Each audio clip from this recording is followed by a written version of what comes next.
When someone says to me, I seen a ghost once, my attention is instantly perked. They're my favourite ghost stories when they've come from somebody firsthand. And the following one I want to tell you from Hepton Stall in West Yorkshire. So for anybody that isn't familiar with this place, it's insanely spooky, eerie, but also fabulously historic. It's got the perfect mix of everything. It feels like you're stepping back in time. It's just by Hepton's Bridge.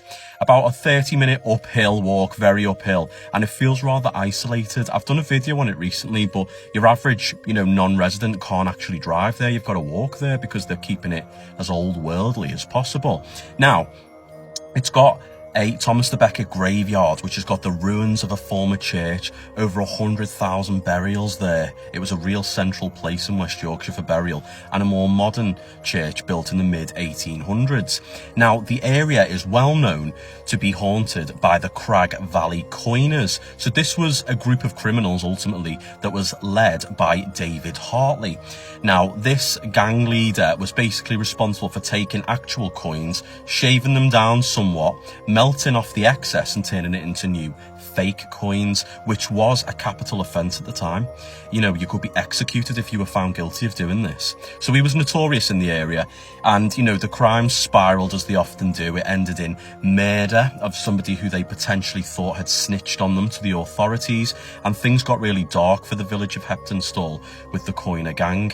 Now, eventually this David Hartley was brought to justice and hanged in 1777.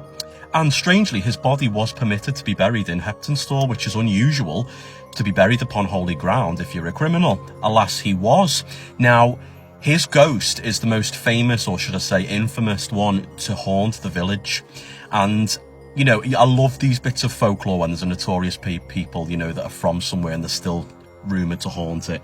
And one really cool ghost story I'd heard from this was from a woman who's a resident of the village, and she told me how one day she was walking her dog around the graveyard, as she'd done for absolutely years. She'd lived there for 40 years. She'd been doing it for a long time.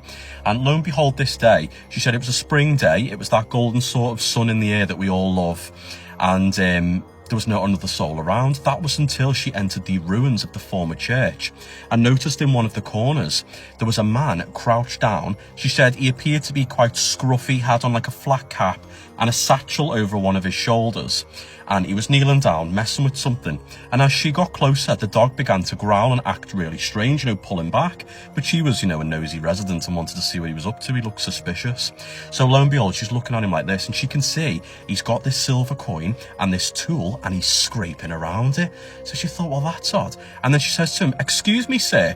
And she said he just looked at her up back. So he acknowledged her, looked at her, went, "Ugh," and vanished. And the bag was gone, the coins, everything vanished like a proper time slip.